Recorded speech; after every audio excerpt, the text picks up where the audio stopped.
Kalau buat saya pribadi sih, pada saat saya masuk di suatu bidang yang baru, memang di mana-mana kita kan harus belajar gitu. Jadi masuk di industri asuransi pun itu juga by accident tuh Pak. Waktu itu saya ingat pernah diinterview sama media asuransi juga pada saat saya pernah masuk sebagai yang Asian Manager Award. Ya pernah, waktu itu pernah. Kebetulan nggak juara satu, juara satunya orang Filipina, saya juara dua, juara tiganya orang Malaysia.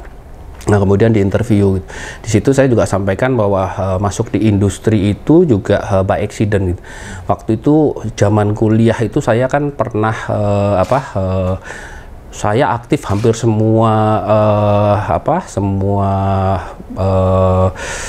organisasi mahasiswa itu saya ikutin gitu. Jadi saya ikutin terus, cuma pada saat itu ada satu teman saya emang luar biasa tuh, zaman dulu kan 5 tahun tuh Pak kuliah gitu. Nah ini ada yang 3 tahun udah mau habis gitu. Saya langsung tersadarkan gitu. Wah ini bahaya banget nih kalau misalnya saya nanti lulusnya lama kan. Nah itu di tahun ke-3,5 itu di Unpad Pak, saya ekonomi Unpad gitu. Nah kemudian saya waktu itu nanya sama dosen saya yang kebetulan doktor dari Amerika gitu. Saya tanya sama beliau, Pak, kira-kira saya cari dosen yang killer gitu, biar nggak ada yang berani nanya macam-macam ya dosen lain gitu. Makanya saya tanya sama beliau, Pak, kira-kira kalau saya mau ikut mulai ngambil skripsi, susun skripsi ini topiknya apa ya yang orang lain nggak banyak tahu, saya bilang gitu kan. Terus dia bilang, kalau di Amerika itu orang semua legal minded gitu. Jadi pada saat kita bicara sehubungan dengan kehidupan sehari-hari itu butuh pendampingan dari legal gitu. Tapi karena kita ini di ekonomi, jadi sebaiknya asuransi. Jadi di negara barat itu zaman dulu apa aja diasuransiin gitu. Coba deh nanti Indonesia kayaknya mulai ke arah situ gitu. Akhirnya saya ngambil waktu itu Pakdes 1998 mengenai kebijakan asuransi kan. 88 sorry ya, 88 Pakdes 88. Perbankan Pakto. Ya sorry, Pakdes 88. Nah itu saya ambil menganalisa before dan afternya gitu. Nah itu kemudian untuk supaya saya paham asuransi, pas lagi liburan 2 bulan saya ambil di Jakarta Insurance Institute Pak kursus. Jadi yang lainnya orang-orang dari Tugu Pratama, saya mahasiswa sendiri gitu. Nah begitu pas ujian, alhamdulillah karena saya nguasain sedikit ilmu yang saya pelajarin 2 bulan itu, lulus dengan predikat yang bagus gitu. Akhirnya selesai dari itu, kemudian saya sempat kerja di industri lain gitu. Nah cuma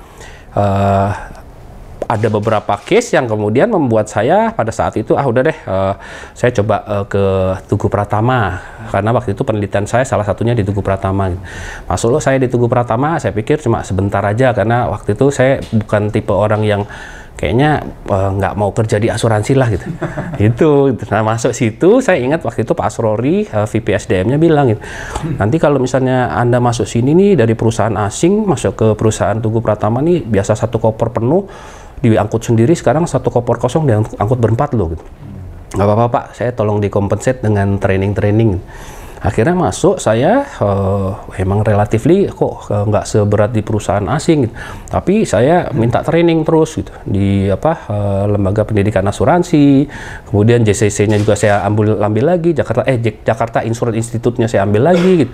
Nah nggak sampai 3 bulan tiba-tiba ada penawaran beasiswa dari Asian Insurance Training Fund waktu itu di sekolah, ambil ACII Pak. ACII waktu itu kan di London tapi ada afiliasinya di Malaysian Insurance Institute gitu. Jadi kebetulan saya ikut tes dan saya dapat beasiswa dari yang untuk chapter Indonesia gitu. Jadi di masing-masing negara ASEAN itu ada gitu. Masuklah saya kemudian ikut training selama 1 tahun sekian bulan di Malaysian Insurance Institute sampai ambil gelar GDMII, Graduate Malaysian Insurance Institute. Kemudian saya selesaikan ACII. Akhirnya saya jadi dapat ikatan dinas 4 tahun, jadi bertahun 4 tahun di Tugu gitu. Ya begitu 4 tahun di Tugu, karir juga bagus. Nah itu di situ saya dapat yang karyawan terbaik 2 kali itu Pak. Nah akhirnya terlibat sampai sekian lama, 12 tahun, saya 7 tahun itu handle Pertamina account, dan kebetulan karena Tugu itu kan besar Pak, jadi kita menghandle asetnya Pertamina yang kalau di total dalam setahun itu kita mengcover limit limit liability-nya itu sampai hampir 100 billion US dollar waktu itu. Dengan premi nilai pertanggungannya ya. Tapi kalau preminya itu sekitar 60-an sampai 70-an juta dolar waktu itu gitu. Nah, jadi saham insurnya itu tadi. Iya, tadi saham insurnya dengan limit liability-nya juga. Nah, akhirnya kemudian saya jadi menghandle renewalnya propertinya Pertamina gitu selama 7 tahun itu gitu. Nah, kalau renewal propertinya Pertamina, kilang Pertamina itu kan satu kilangnya 7 billion US dollar gitu. Jadi waktu itu saya menghandle top level manajemennya Pertamina gitu. Begitu saya promosi jadi VP, saya handle di SKK Migas, BP Migas waktu itu namanya masih gitu. Nah, dari Pertamina sendiri kayak lu kemana aja lu gitu, kehilangan ini gitu. Saya tetap bantu gitu. Tapi rupanya begitu saya lakukan pekerjaan apa aja yang di depan saya secara serius itu membuat orang kayak mungkin comfortable gitu kali Pak ya. Jadi saya handle BP Migas pun akhirnya suatu kali ditawarin sama salah satu SVP-nya Pertamina, masuk deh ke Pertamina nih. Pertamina itu sebetulnya nggak ada orang yang handle asuransinya gitu. Selama ini yang handle sebetulnya Tugu. Di Pertamina sendiri tuh jadi kayak kantor pos aja gitu loh ya kan, lewat gitu. Coba dibikin aturannya, pedomannya, TKO-nya, terus nah itu saya masuk, saya ikut ngedevelop itu Pak. Jadi akhirnya Pertamina jadi benar-benar punya regulasi sendiri untuk pengelolaan asuransinya, termasuk klaimnya, kemudian juga ada program-program risk management improvement gitu. Nah, itu yang program risk management improvement itu yang sempat menjadi andalan saya pada saat saya ikut yang Asian Insurance award itu, ya yang manajer itu. Ya udah akhirnya setelah saya 12 tahun di Pertamina handle financial risk dan insurance, ya tiba-tiba saya dipanggil sama direktur keuangan gitu. Ini kayaknya lo harus pindah ke Tugu Mandiri deh gitu. Deg-degan saya Pak, waduh nih apa nih life insurance nih beda lagi gitu. Ya alhamdulillah saya kan karena lama ya 12 tahun dan plus 12 tahun itu handle energy business, jadi saya ya lumayan nguasain energy insurance, termasuk saya bikin polis-polisnya Pertamina Indonesia Inggris itu zaman saya, karena dulu cuma Indonesia aja gitu. Requirement-nya kan minta kalau bisa ada Indonesia Inggris. Nah udah akhirnya saya per Agustus 2020 ditempatkan di Tugu Mandiri. Tapi yang anehnya Pak, itu saya juga mungkin pas lagi pada saat bapak saya sebetulnya Pertamina Pak. Tapi saya waktu itu bukan tipe yang memanfaatkan, wah ini mumpung bapak saya Pertamina terus nanti gini, enggak itu. Jadi saya waktu itu Tugu Pratama nggak ada Pak keinginan pindah Pertamina tuh nggak ada gitu. Tapi ya karena kerjaan kemudian dapat tawaran dari pejabat Pertamina untuk masuk, ya saya ikut prosedur untuk masuk, kebetulan masuk. Begitu saya penugasan ke sini pun itu saya sampaikan ke bapak saya gitu. Bapak kayaknya dipindahin handle di Tugu Mandiri. Kaget bapak saya gitu. Karena waktu di Pertamina bapak saya itu handle subsidiary joint venture, jadi AP Joven, anak perusahaan joint venture. Dan ternyata yang tanda tangan pendirian di sini nih bapak saya. Jadi nangis dia. Nggak tahu, makanya kan itu benar-benar di luar planning saya.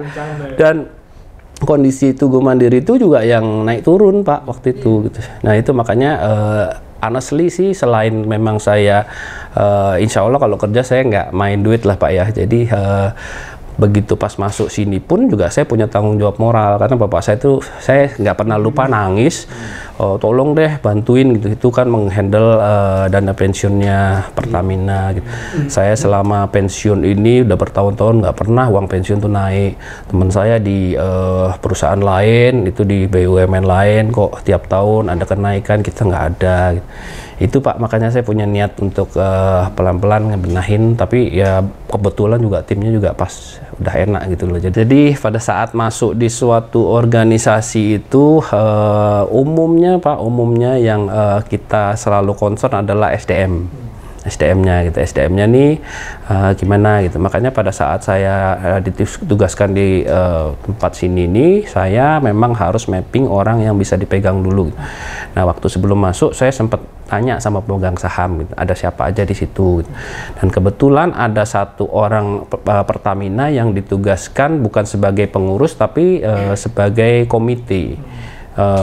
Jadi komitenya juga komite yang belum firm ya, jadi artinya tolong deh ngawasin dana kelola uangnya pensiunan sekian triliun untuk gimana caranya itu nggak diapa-apain gitu. Nah, itu yang saya pegang gitu. Jadi di rapat-rapat awal dia pasti duduk di sebelah saya gitu, dan ada info ini orangnya begini, ini orangnya begini. Nah, itu saya pegang dulu.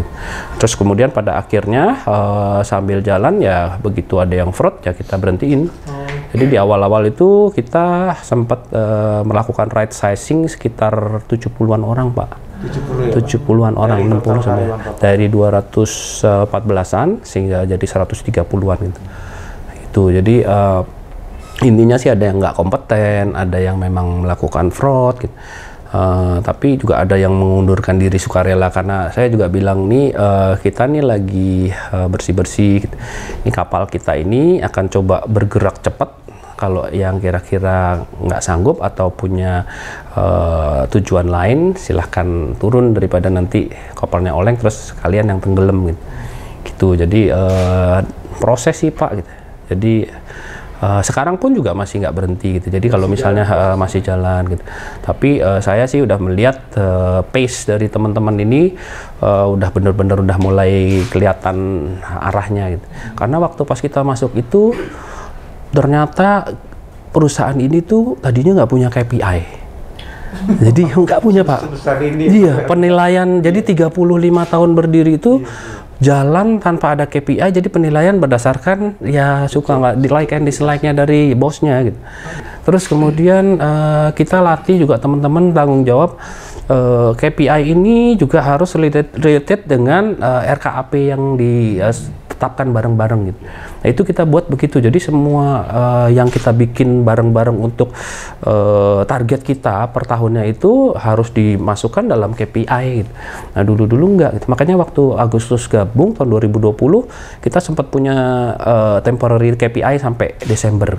Jadi 3 bulan KPI untuk membiasakan, kemudian baru 2021 itu full KPI gitu. Jadi 2022 ini kita udah mulai terbiasa gitu. Dan itu nggak gampang Pak gitu. Jadi teman-teman sendiri juga awalnya resisten, Pak. Iya resisten iya, tapi kayak ngerasa ini kerjaan tambahan, padahal loh KPI ini untuk membantu supaya kita ada arahnya gitu kan. Tapi saya waktu pas saya masuk itu saya juga kaget gitu. Artinya ternyata nih orang-orang yang ada di Tugu Mandiri dulu tuh bagus-bagus sebenarnya Pak. Tinggal gimana ngarahinnya aja gitu. Makanya saya juga bilang sama Direktur Pertamina, ini potensinya dahsyat banget nih Bu. Gitu. Jadi saya ngelihat ini perusahaan yang punya potensi dahsyat, yang baru menghandle nggak sampai 10% dari ekosistemnya Pertamina Group. Gitu. Belum kita bicara Timah ya sebagai pemegang saham yang lainnya gitu. Jadi Pertamina account sendiri itu belum sampai 10% gitu. Iya Pak gitu. Okay. Jadi apalagi kalau misalnya nggak usah ngomong 150% aja udah. Ini belum sampai 10% aja alhamdulillah 2021. Kita bisa sampai gitu. Jadi makanya menurut saya luar biasa dahsyat, dan orang-orangnya juga punya potensi yang bagus sepanjang diarahin, kemudian kita juga encourage mereka untuk bisa ngikutin pace. Saya bilang ke teman-teman, kita ini punya kereta misalnya dengan 6 kuda gitu. Itu pada saat lari nggak dilihat kuda yang paling cepat gitu. Kereta ini dilihat dari kuda yang paling lambat. Yang cepat ya bakalan terus ikutan yang lambat gitu. Makanya lu cepetnya harus bareng gitu. Kalau bisa bener-bener yang saking cepetnya sampai terbang gitu. Nah, saya ngomong ke gitu teman-teman. Jadi teman-teman juga mulai sadar, oh gue kuda yang lambat nih gitu. Jangan sampai begitu gitu.